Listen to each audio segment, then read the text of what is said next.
भारत के इतिहास में अनेक युद्ध लड़े गए, मगर कुछ युद्ध ऐसे हुए जिन्होंने आने वाली पीढ़ियों पर गहरा प्रभाव डाला।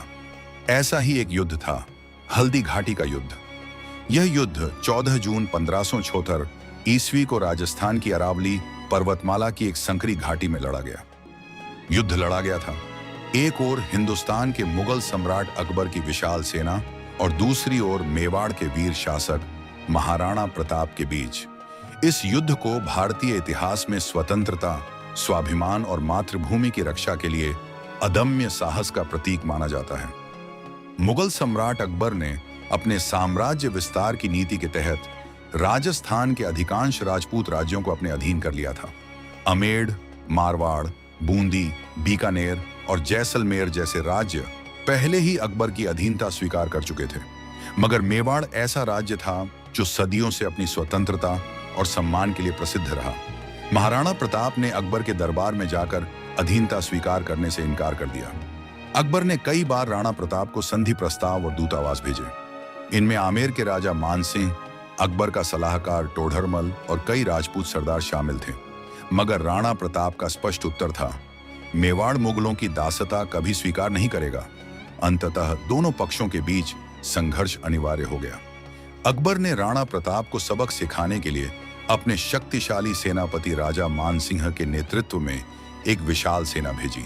इस मुगल सेना में 80,000 से अधिक सैनिक, हाथियों की टुकड़ी, तोपखाना, घुड़सवार दस्ते और राजपूत सरदार सम्मिलित थे।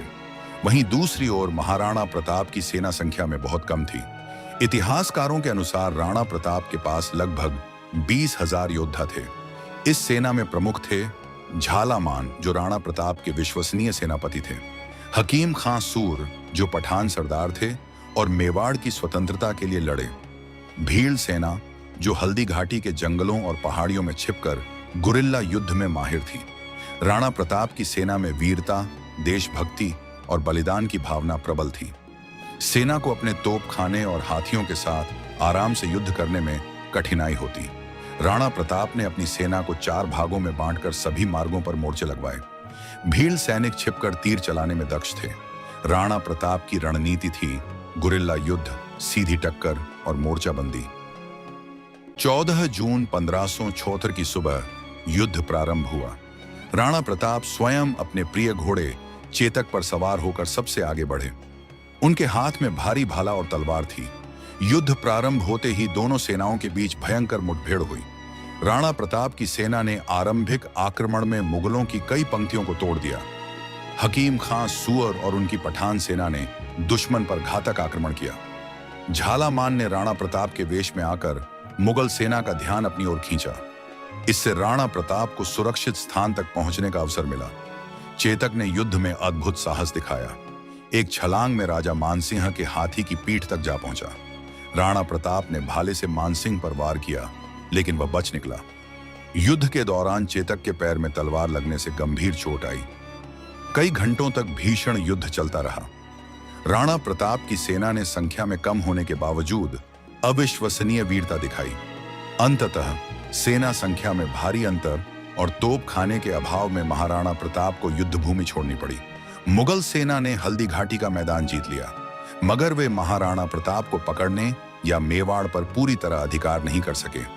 झालामान, रामशाह तंवर सहित कई वीर योद्धा इस युद्ध में वीरगति को प्राप्त हुए। चेतक भी वीरता से राणा प्रताप को रणभूमि से निकालकर 3 नालों को पार कर अंतिम सांस तक दौड़ता रहा और अंततः वीरगति को प्राप्त हुआ। हालांकि हल्दी घाटी का युद्ध मुगलों के पक्ष में गया, लेकिन मेवाड़ पर उनका पूरा नियंत्रण नहीं हो सका। महाराणा प्रताप ने कुछ समय बाद फिर से मेवाड़ की अधिकांश भूमि पर अधिकार कर लिया। उन्होंने अपनी शेष जीवनावधि जंगलों, पहाड़ियों और दुर्गम स्थानों में रहकर गुरिल्ला युद्ध की रणनीति अपनाई। अकबर जीवन भर मेवाड़ को पूरी तरह अपने अधीन नहीं कर पाया। महाराणा प्रताप ने अंतिम सांस तक स्वतंत्रता के लिए संघर्ष किया। हल्दी घाटी का युद्ध भारतीय इतिहास में स्वतंत्रता और स्वाभिमान की रक्षा का प्रतीक बन गया।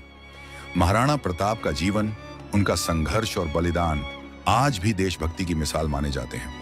इतिहासकारों के अनुसार यह युद्ध भले ही निर्णायक रूप से समाप्त न हुआ हो, लेकिन इसने यह सिद्ध कर दिया कि संख्या, बल और शक्ति के बावजूद आत्मसम्मान और देशभक्ति का बल अजेय होता है।